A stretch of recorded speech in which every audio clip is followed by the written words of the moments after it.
Olá pessoal, sejam muito bem-vindas e muito bem-vindos a mais um resumão semanal. Nas últimas aulas a gente estudou equações diferenciais de segunda ordem homogêneas, lineares, né, e com coeficientes constantes. Para esse tipo de equação diferencial, para a gente obter as soluções, qual era o método que a gente usava? A gente escrevia a equação característica a partir da equação diferencial, resolvia essa equação algébrica, né? E a gente só viu casos em que as soluções dessa equação algébrica eram reais e distintas, né? E aí, a partir disso, a gente montava as soluções particulares da nossa equação diferencial. Bom, porém, né, é somente um caso, né, de raízes que a gente pode ter numa equação algébrica de segundo grau. Agora, a gente vai ver o que acontece com as soluções quando a gente tem que as soluções dessa equação característica são complexas e conjugadas. Tá? Ou seja, o discriminante, né, é negativo. Tá?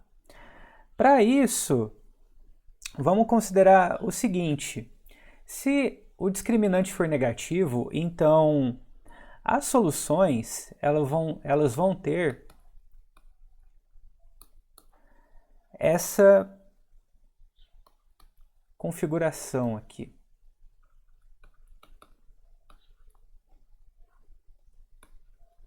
Opa! Eita! Aqui é menos, né? Aqui é... Certo?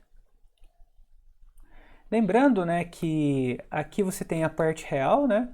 E aqui você tem a parte imaginária que é o que acompanha o i, né? Para quem não está muito familiarizado com números complexos, né, eu sugiro que dê uma breve revisão, mas é só na parte básica mesmo, né, que os números complexos podem ser escritos como sendo algo que tem esse formato, né, onde a e b são números reais e esse i, né, é a raiz quadrada de menos 1, que não é um número real, então por isso foi criado o conjunto dos números complexos, que é um conjunto maior que você adiciona esse objeto que não é um número real.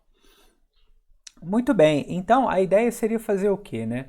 Se a gente for escrever as soluções aqui, então seria, por exemplo, e elevado a R1t, que seria e elevado a isso daqui, que multiplica t, né? E o y2, algo semelhante.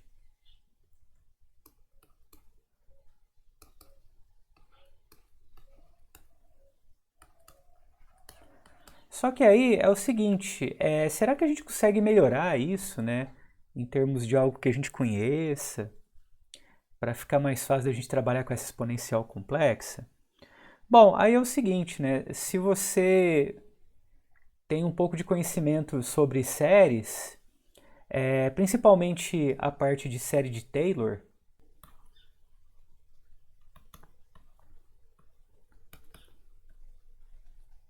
que é dada por essa expressão, né? Que você pode escrever a função sob determinadas condições, né? Como uma série de potências, né? Em que, se não me engano, aqui você coloca o centro, né? Isso aqui é elevado a n, tudo isso dividido por n fatorial, né? E quando você coloca o a igual a zero, né? Isso passa a ser o que a gente chama de série de Maclaurin, né? Aí, se você calcular a série de Maclaurin da exponencial do e de t, você vai ter que ela pode ser escrita dessa forma.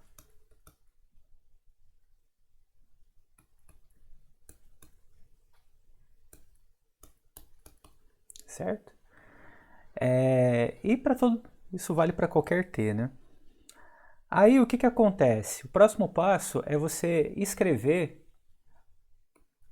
isso daqui, trocando o t pelo i de t, né? Então, você fazendo isso, você vai ter i de t elevado a n dividido por n fatorial, né? Que você pode reescrever como sendo i elevado a n, t elevado a n dividido por n fatorial. Tá? Aí você percebe o seguinte, o nosso i ele é o raiz quadrada de menos 1, né? Então, você vai ter uma sequência, né? Não é uma sequência, né? Um ciclo, né? Porque se você calcular o i elevado ao quadrado vai dar o menos 1, o i ao cubo é o menos i, porque basta você pegar o i e multiplicar por i ao quadrado. O i à quarta vai ser igual a 1, né? Porque vai ser i ao quadrado vezes i ao quadrado. E o i à quinta vai ser o quê? Vai ser o i. E aí você retorna no ciclo, né? Então, com isso, você trocando o valor do i aqui, dependendo da potência que você tiver, você vai poder escrever a sua exponencial complexa da seguinte forma, ó, e elevado a it. Aí você vai fazer o seguinte, você vai separar tudo que tem i e tudo que não tem i, tá? Porque o que vai acontecer? Só para abrir um pouquinho aqui para ficar mais ou menos claro, aqui ficaria isso aqui, ó, i sobre t mais i ao quadrado, t ao quadrado, 2 fatorial, mais i ao cubo, t ao cubo, 3 fatorial, mais i à quarta, t à quarta, 4 fatorial, mais i à quinta vezes t à quinta, 5 fatorial, e assim por diante, né? Então, você trocando, o que ia acontecer, né? Que aqui você ia manter o seu i de t. Aqui ficaria menos 1, ou menos t ao quadrado, 2 fatorial. Aqui ficaria menos i, t ao cubo dividido por 3 fatorial. Aqui ficaria 1, né? Então ficaria só t à quarta dividido por 4 fatorial. E aqui ficaria i, né? T à quinta dividido por 5 fatorial. Então o que a gente vai fazer, né? A gente vai pegar todos os termos que não aparece o i, somar eles e colocar à esquerda. E todos os termos que aparecem o i, a gente vai somar eles, isolar o i e colocar na direita. Então, fazendo isso, a gente vai ter a seguinte expressão, que você vai poder reescrever o seu i de t como sendo essas duas somatórias, né? Que você, pegando e fazendo essa soma, você vai enxergar um certo padrão.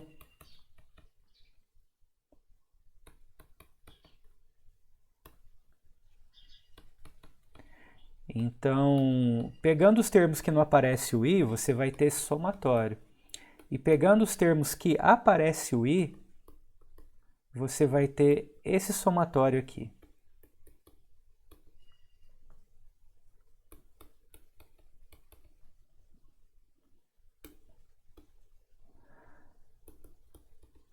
Aí eu não sei se vocês se lembram do curso de séries, de algum cálculo que você viu isso, mas se você pegar qualquer livro que tenha série de Taylor, de Maclaurin, você vai ver que lá ele vai falar que também não é interessante também, né, você chegar nesse resultado, basta você derivar, né, as funções para isso, mas você vai verificar que isso daqui não é nada mais nada menos que a expressão, que é a expansão em série de Taylor, né, no caso série de Maclaurin, para cosseno de t.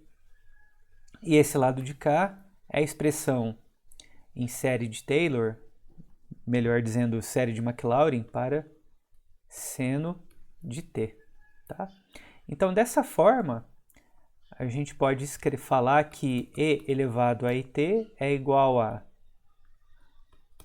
cosseno de t mais i seno de t. Tá?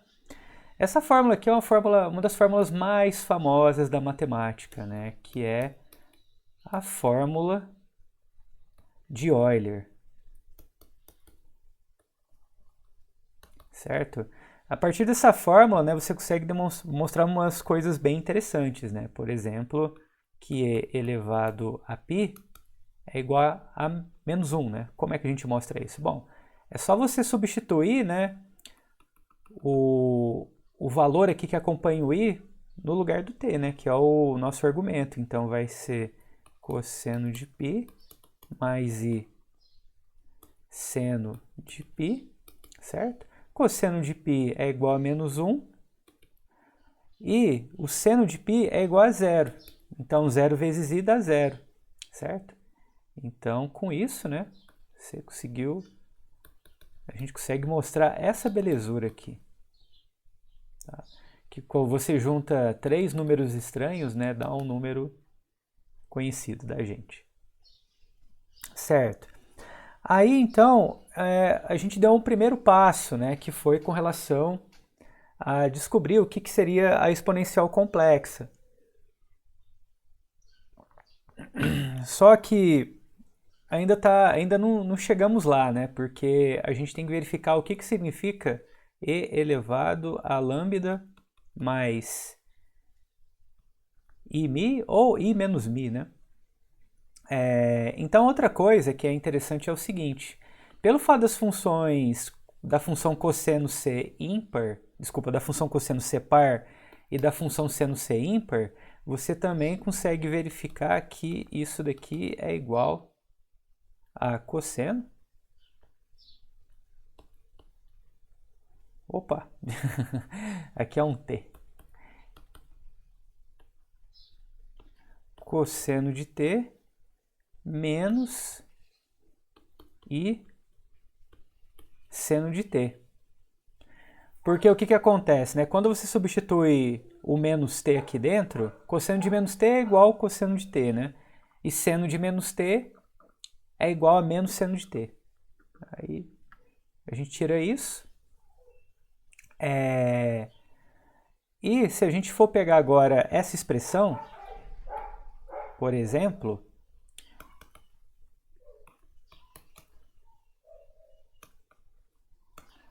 você vai ter o seguinte, né? Que isso daqui vai ser igual a e elevado a isso multiplicado por isso daqui, correto?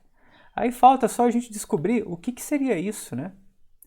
Mas isso também não vai ser muita dificuldade, né? Porque é só você substituir o que acompanha o i e o t, na verdade esse termo aqui, né? No lugar do seno de t e cosseno de t, né? Então você vai ter que isso daqui vai ser igual a isso, né? Mais i seno disso aqui, tá? Então, finalmente, isso daqui pode ser escrito como e elevado a faltou um t aqui, né? A isso daqui, vezes e elevado a isso daqui, que é igual a e elevado a lambda t, que multiplica cosseno de mi de t mais i seno de mi de t. Certo, uma vez que a gente descobriu como é que é dada a exponencial complexa, vamos dar uma olhada num exemplo de uma equação diferencial da seguinte forma. Vamos tentar buscar, né, a solução geral. Encontre, né, a solução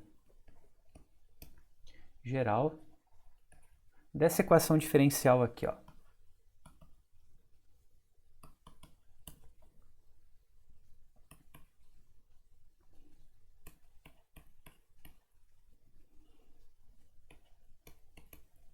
Certo, aí o que que a gente faz, né? A gente resolve, né, da mesma forma que a gente viu lá atrás, montando a equação característica.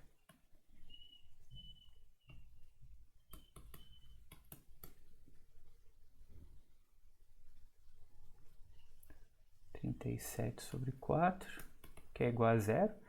Aí a gente calculando aqui, né, usando a fórmula de Bhaskara, tudo, né, a gente vai perceber que a primeira raiz ela vai ser R1, que vai ser igual a menos meio, mais 3 que multiplica I, ou seja, vai ter uma raiz negativa. E o R2 vai ser igual a menos meio, menos 3 que multiplica I, né? Porque, lembrando, né, que as raízes complexas, né, elas são conjugadas, né? Tá certo? Então, quando você resolver isso daqui, por que que você vai chegar nessa resposta, né? Porque o seu delta, ele vai ser menos 36, tá? O seu R, ele vai ser o quê? Menos B, mais ou menos raiz quadrada de menos 36 sobre 2 que multiplica A, correto? Então, por um lado, você vai ter menos 1 mais... Aí aqui você tem o seguinte, ó, você pode escrever esse raiz de menos 36 como sendo raiz de 36 vezes raiz de menos 1, tá?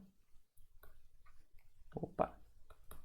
Dessa forma, você tem que isso aqui é raiz de 36 vezes i, que é 6 vezes i, tá? Então aqui você tem que por um lado isso aqui é 6 vezes i por 2 e por outro lado isso aqui é isso, é o menos aqui, né?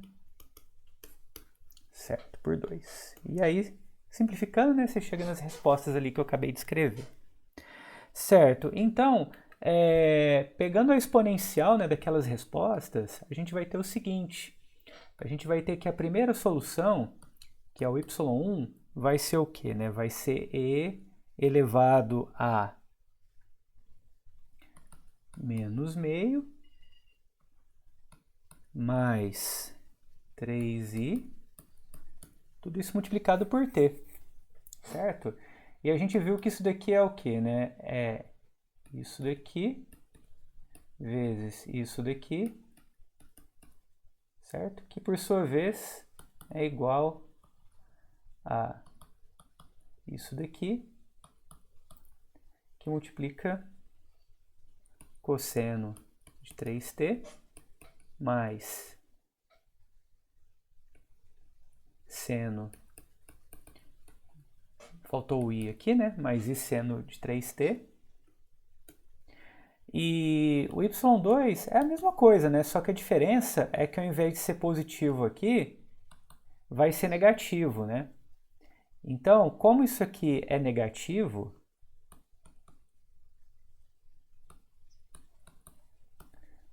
a gente viu que fica exatamente igual se você só troca o sinal aqui para menos, né?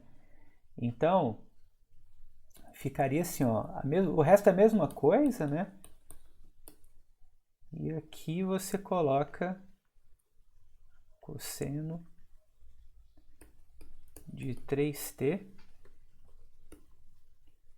menos i seno de 3t. Muito bem. Aí, ok, né? A gente tem essas duas soluções complexas. Se você calcular o Wronskiano delas, que vai ser um pouquinho trabalhoso, mas dá para chegar, você vai conseguir cancelar muita coisa, você vai verificar que vai dar esse valor aqui, ó. Acho que tem um menuzinho aqui em cima, que é diferente de zero para qualquer t, né, real, tá? Que o argumento é real aqui. Certo, só que será que teria como, né, a gente buscar soluções que, ao invés de serem complexas, fossem reais? Porque, em geral, né, a gente está interessado em solução real para equações diferenciais, né? pelo menos nesse curso. Para isso, a resposta é positiva e ela é dada pelo seguinte teorema, que eu vou copiar ele aqui só para a gente entender do que se trata. Então, aqui é o seguinte, ó. Deixa eu só selecionar aqui.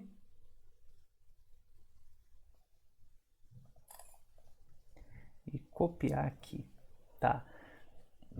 Lá nas notas de aula você tem esse teorema 8.1, que ele fala o seguinte, se você ter uma equação linear de segunda ordem nesses termos aqui, que é o que a gente está trabalhando, se você tem uma solução que ela é dada por algo que envolva uma parte real e uma parte complexa, ou seja, que é basicamente isso daqui, né? Que é só você distribuir esse termo aqui, você tem a parte real, distribuir aquele termo ali, você tem a parte complexa também, tá? Aí ele fala o seguinte, ó, se você tiver que algo assim é uma solução complexa da equação diferencial, então as partes reais e imaginárias também serão. Ou seja, se você pegar só nesse caso aqui, o U de t separadinho e o V de t também, eles também vão ser soluções. E a explicação não é muito longa, né? Porque o que acontece? Substitui isso aqui na equação diferencial, né? Então, se você substituir isso na equação diferencial, o que você vai fazer? Você vai pegar isso aqui e derivar duas vezes, colocar aqui no lugar do y duas linhas, derivar uma vez, colocar aqui no lugar do y' e repetir ela aqui. E aí você vai ter essa linha aqui, tá? Aí você distribui tudo que dá para distribuir, né, que foi feito nessa linha de baixo. E nessa terceira linha aqui, você junta tudo que for real. Então, a parte real está aqui. E junta tudo que for complexo. E a parte complexa está aqui.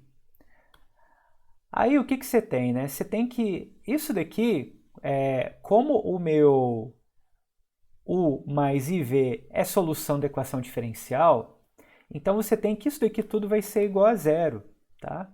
Por quê? Por causa disso aqui, tá certo? Só que o zero é o zero complexo, tá? Porque a gente está lidando com números complexos aqui. Então, o que acontece? Significa que essa parte aqui, agora você tem uma igualdade de números complexos, né? E o que significa um número complexo ser igual ao outro, né? Significa que parte real é igual a parte real e parte imaginária é igual a parte imaginária. Então daí você conclui o quê, né? Você conclui que... Deixa eu ver se fica mais rápido eu pegar. Não, eu vou escrever aqui rapidinho. Então você conclui que como essa parte aqui em azul é igual a zero, então o U de t é solução. E como essa parte aqui de verde é igual a zero, o V de t também é solução, tá? Então, a partir desse teorema 8.1, você pode concluir, né, que se você pegar a parte real e a parte complexa somente da sua solução complexa, também vão ser soluções. Então, a gente pode fazer o seguinte, a gente poderia, por exemplo, escolher o y1 ali, que eu vou reescrever aqui distribuindo a exponencial. Então, vai ficar o quê? Vai ficar e menos t sobre 2 cosseno de 3t mais i, que multiplica e menos t sobre 2, seno de 3t, tá? Então, a gente pode fazer o seguinte, a gente pode pegar essa parte aqui, chamar de U de t, que vai ser uma solução, e pegar essa outra parte aqui e chamar de V de t, que vai ser uma outra solução também, com o ganho, né, de você escapar dos complexos. Então, a gente pode ter o seguinte, ó, se você também pegar e calcular o Wronskiano deles, do U e do V, que vai ser bem mais tranquilo agora, você vai verificar que isso vai dar menos t, é menos 3 e elevado a menos t, né? Que vai ser diferente de zero também para qualquer t, tá? Então, esse u e esse v que a gente escolheu formam também um conjunto fundamental de soluções. E aí a gente pode escrever a solução geral em termos, né, de u e v. Então você pode escrever a solução geral y1 como sendo esse cara aqui, mais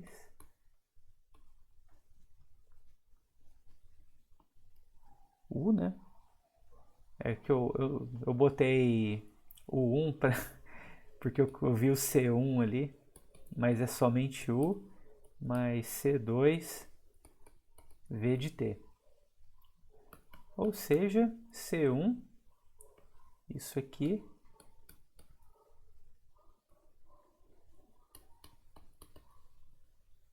mais C2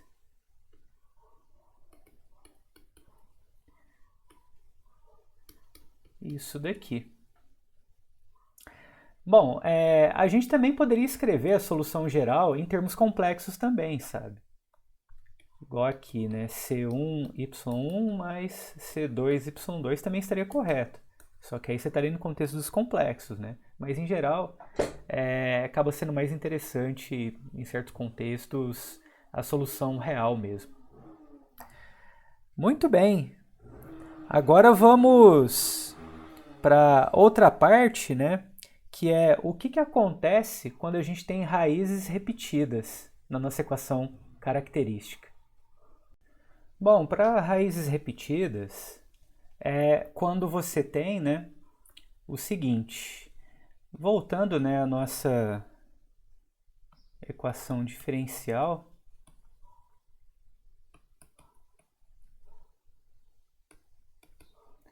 e a nossa equação característica,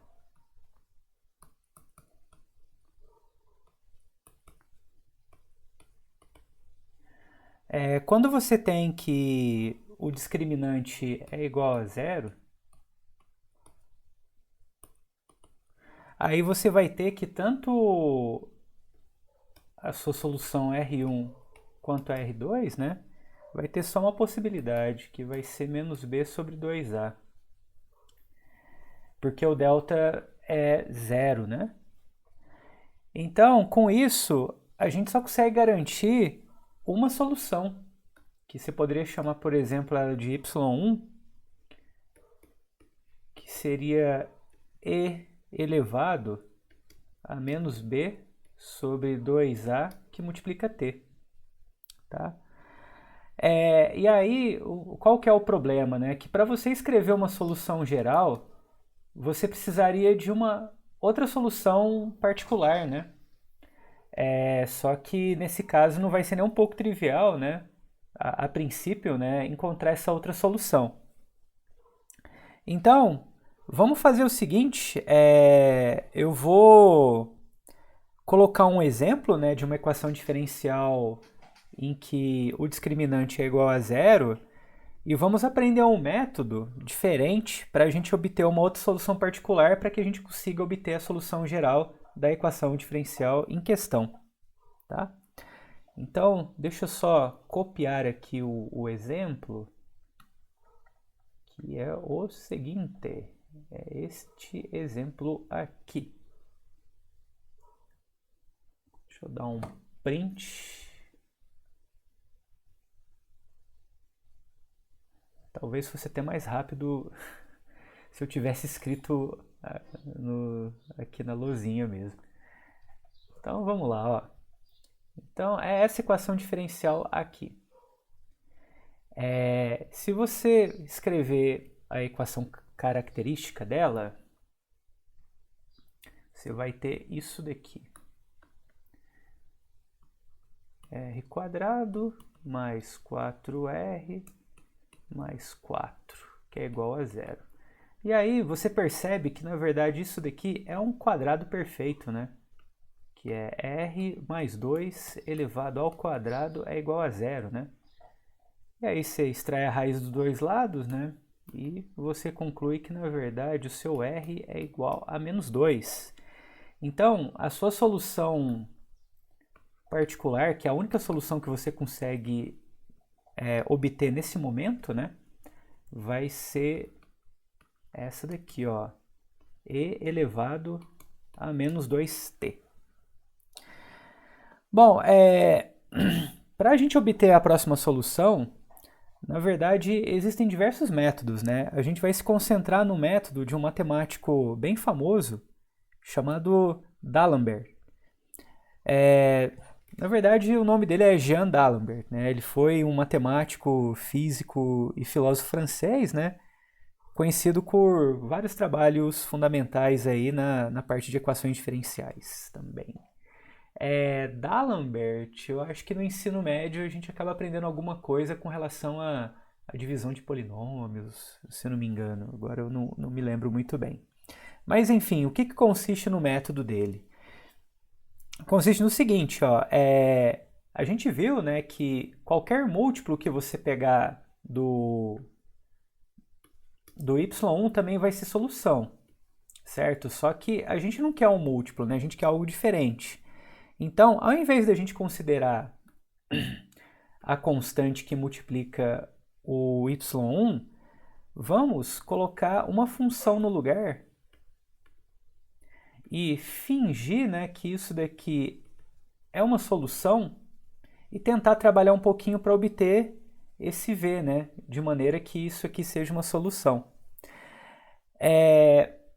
Tá meio confuso desse jeito que eu falei, mas eu acho que colocando aqui no exemplo vai ficar mais fácil. Então o que a gente vai fazer? A gente vai encarar, a gente vai fingir que isso daqui, como eu disse, né, é uma solução. Aí beleza, aí o que a gente vai fazer? A gente vai pegar e vai substituir na equação diferencial, né? Então a gente vai montar aqui, né? Então a nossa solução é e elevado a menos 2t, né? Aí a gente vai derivar uma vez isso e vai dar v' de t e elevado a isso aqui menos isso aqui, isso aqui, tá? E aí derivando de novo e dando uma ajeitada nos termos, né?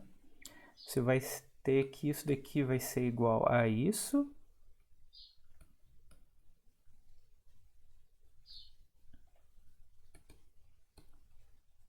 menos 4 que vai multiplicar o v, agora o v', né? Isso aqui, mas é um pouquinho grande, né? Mas não é nada impossível da gente fazer não, tá bom? Tá. Aí beleza, aí o que você vai fazer, né? Você vai substituir na sua equação diferencial. Então, lembrando, né, que a nossa equação diferencial, ela é dada pela seguinte expressão, ó. Então é o y duas linhas, né?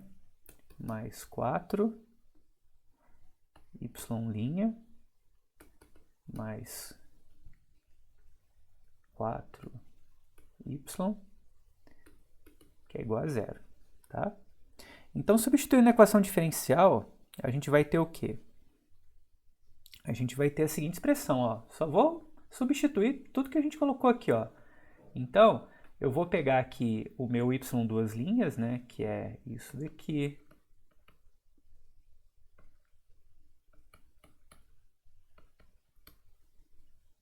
Ó, tem que ir na paz e na tranquilidade que dá certo aqui.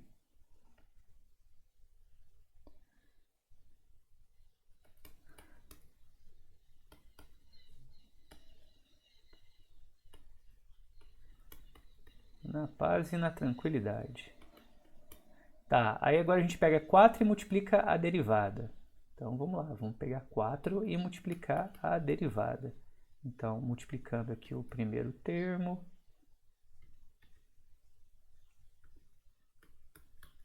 multiplicando aqui o segundo termo, mas aparece um negativo, né?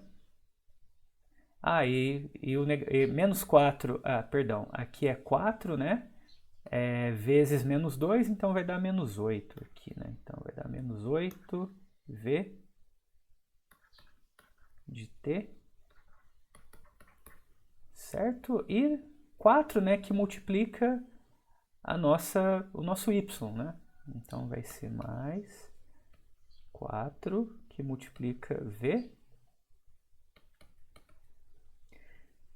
e menos 2T. Muito bem, e tudo isso é igual a zero, né?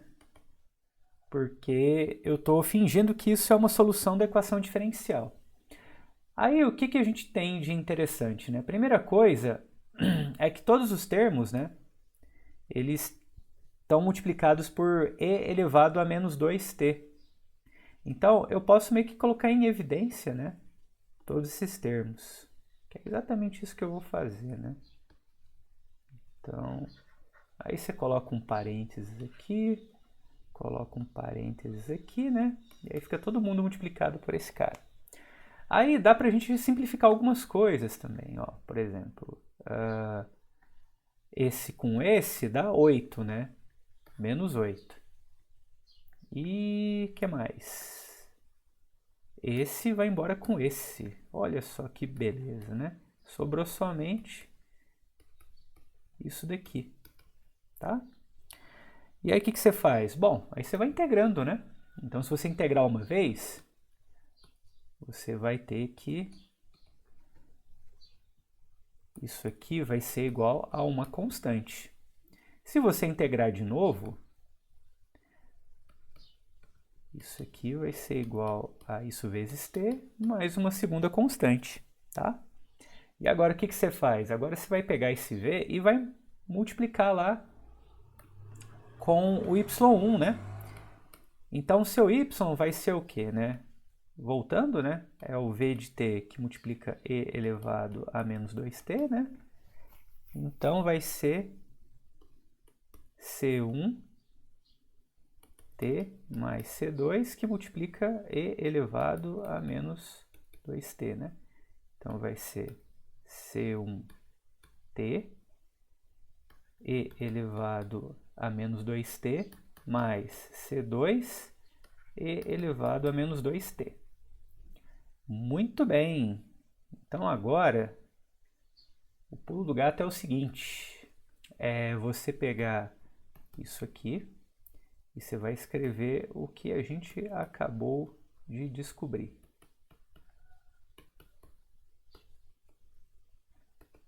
E aí você vai perceber o seguinte, o que é o nosso y1, né? O nosso y1 é isso daqui, tá? E aí, de quebra, né, isso daqui vai ser o nosso y2, tá? Porque esse jeito aqui meio que é o jeito da equação geral, tá? Então, dessa forma você condicionou que o seu y2 ele passa a ser essa função aqui, tá certo? É bem direto, né? Mas também é bem divertido esse jeito. E aí você observa o seguinte, né? Que se você calcular o Wronskiano, né? Desse y1 com y2, você vai ter o seguinte. Vou dar mais um print aqui só para economizar um pouquinho de tempo. Espero. Às vezes eu tenho dúvidas, né? Se eu acabo economizando tempo mesmo dando esses prints aqui.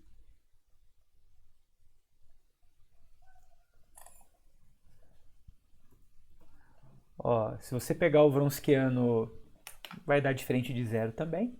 Então, de fato, né? Esse y2 junto com o y1, eles formam um conjunto fundamental de soluções, né? Portanto, a sua solução geral, né, é dada desta forma. Tá certo? Aí, observa o seguinte, né, que esse método que a gente usou, ele pode ser generalizado para qualquer equação diferencial que tenha esse formato aqui e raízes duplas, tá? Tipo, se você substituir, fazer o mesmo método, né? Só que ao invés de você colocar números aqui, colocar essas letras aqui, deixar bem genérico, você vai chegar na mesma coisa, tá certo? Bom, resumidamente, a gente vai ter o seguinte para os três casos, né? A gente tem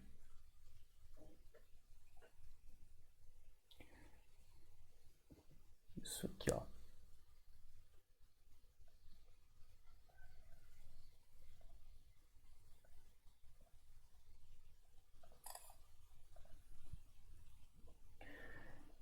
Bom, se as raízes da sua equação característica forem reais distintas, a gente já sabe como fazer, né? Se forem complexas, então a sua solução geral vai ser dada nesses termos, né? Como a gente viu lá atrás. E se a solução, e se a raiz for dupla, né? Então vai ser dado desse jeito, né? Sempre vai aparecer, né, esse y2 aqui como sendo t e elevado a raiz 2 que é igual a raiz 1 aqui, né? O R2 que é igual ao R1, né? Que aí no caso do exemplo anterior aqui, né? Foi o... Faltou eu colocar aqui, né? Poxa. Faltou um tzinho aqui. Tá certo? Bom, a gente vai ver, né, que esse procedimento do D'Alembert, ele também pode ser aplicado para equações diferenciais de segunda ordem, homogêneas um pouquinho mais gerais, tá? Que a gente viu, né, um método chamado de redução de ordem da sua equação diferencial.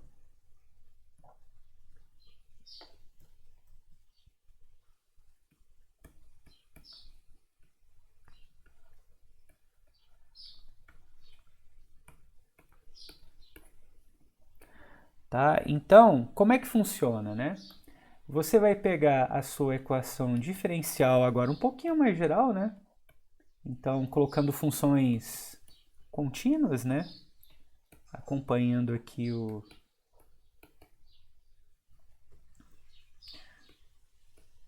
seu y, tá? E aí, o que a gente quer fazer, né? Aí suponha, né? Nesse caso, a gente tem que supor que já conhece uma solução, tá? Para a gente obter outra. Então, suponha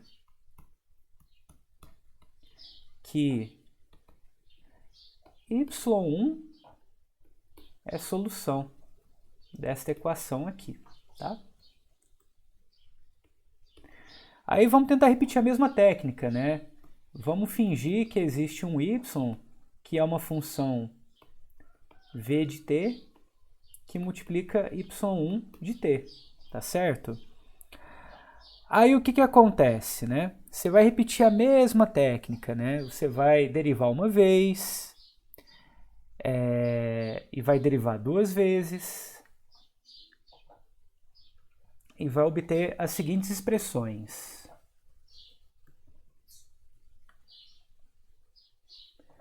Então, para a gente ganhar um pouquinho de tempo,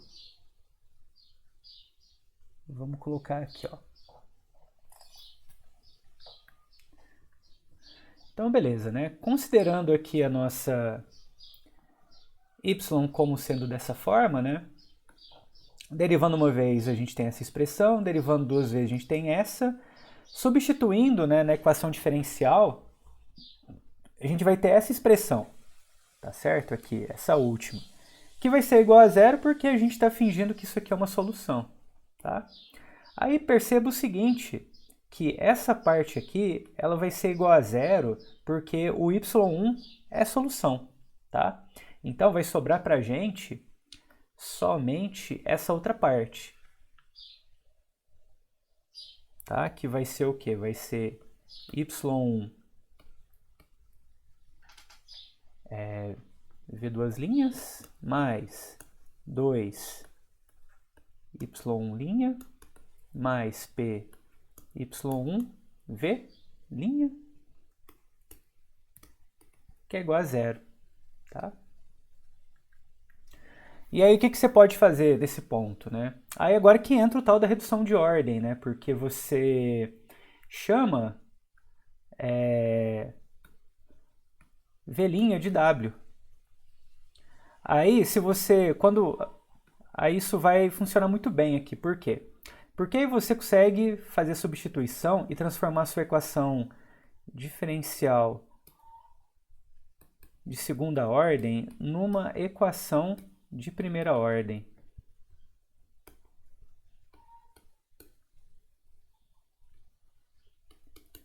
Aí a gente resolve essa equação diferencial, encontra quanto que vale w, né? E aí para você obter o v, o que você faz, né? Aí você simplesmente integra, né?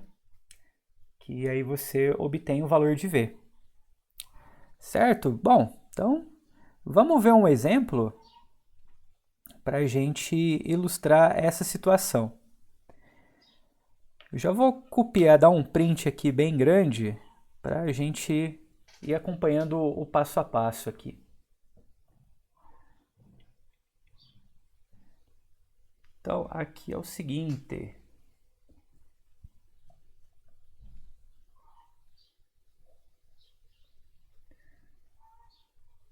Vamos cortar aqui as partes que a gente já está fazendo há um bom tempo, que é o seguinte. Então, aqui, ó.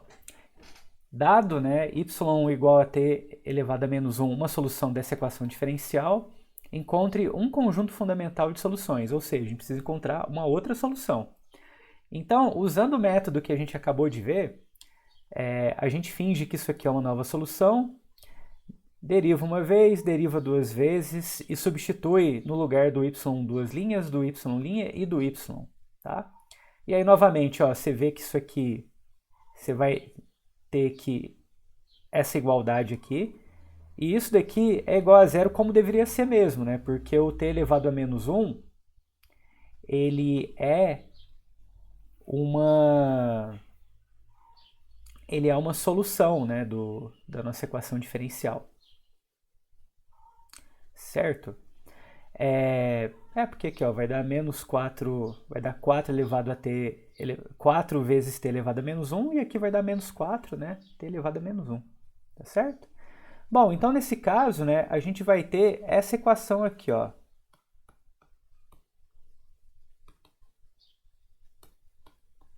Certo?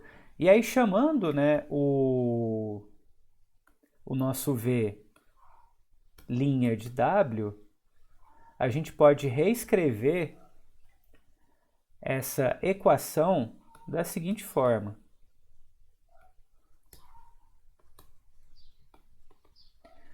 Beleza? Isso aqui é uma equação diferencial de primeira ordem separável, que a gente já viu como resolve. Mas, bom, para refrescar a memória aqui rapidinho, então isso aqui é isso aqui, ó. Você pode escrever o w como sendo, sei lá, né, dw dt. Aí você passa o outro w para o outro lado, tá? Então você vai ter o seguinte. Você pode reescrever isso aqui como sendo 2t. Deixa eu ver como é que fica melhor. Fica melhor o seguinte, ó. Eu vou passar o w dividindo aqui, então vai ficar dw. Vou passar o dt para lá. E aí vai ficar 2t para lá, tá? E aí se você integrar dos dois lados, você vai ter que, de um lado vai ser ln de módulo de w e do outro lado vai ser ln de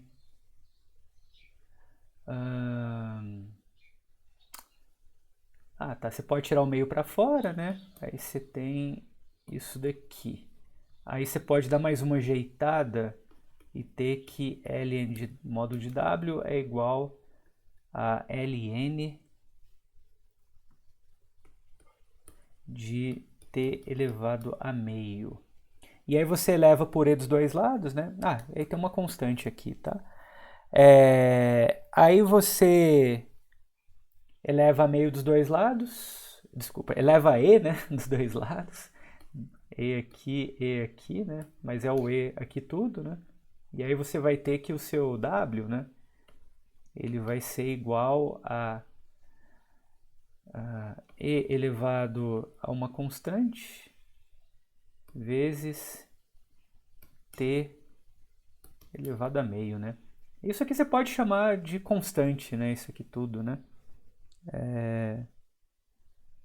que não vai ter problema, certo? Então, o seu W é igual a constante, isso daqui, tá? Aí para você achar o V, o que você tem, né? Lembrando, né, que W é igual a V'.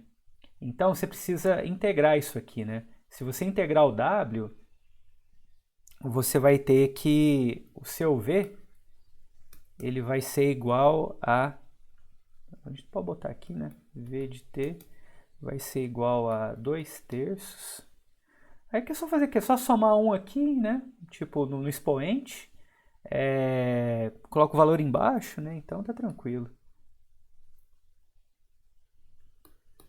Tá? Aí vai ficar T elevado a 3/2 mais uma outra constante aqui, tá? Por causa da integral. Certo? Aí o que você faz? Aí agora você vai, né? E pega o seu y aqui, né? V vezes t a menos 1 e substitui. Então você tem que y de t, né? É igual a v que multiplica t a menos 1, que por sua vez vai ser 2/3 de c isso aqui, que multiplica t elevado a menos 1, mais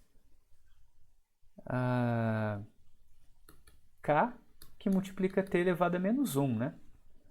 Então, aqui você vai ter o quê, né? Você vai ter 3 meios menos 1, né? Que vai dar exatamente meio, né? Porque aqui é 2/2.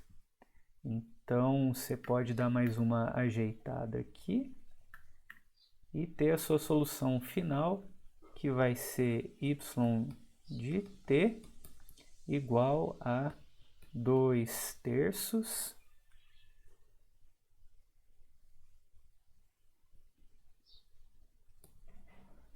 que multiplica uma constante, t elevado a meio, mais k, t elevado a menos 1. Certo? E aqui repara o seguinte, né? Que essa daqui era a sua primeira solução, tá? Que é o y1. E aí você pode falar que isso daqui, né? É a sua segunda solução. Porque tudo isso daqui é constante, né? Então não tem problema. Certo? E aí, se você falar que esse cara aqui é o y1, esse cara é o y2, se você calcular o Wronskiano deles, você vai perceber que isso daqui vai dar 3/2, que multiplica t elevado a menos 3/2. E isso daqui vai ser diferente de zero, né, para t maior do que zero. Bom? Então, portanto, né, o nosso y1 e y2, eles formam um conjunto fundamental de soluções para nossa equação diferencial aqui em questão. Bom, então esse método, né, também pode ser aplicado em contextos um pouquinho mais gerais, desde que você conheça a solução. Então é isso, pessoal. Espero que vocês se divirtam com esse conteúdo, né, que eu acho ele bem interessante. Se cuidem e até uma próxima!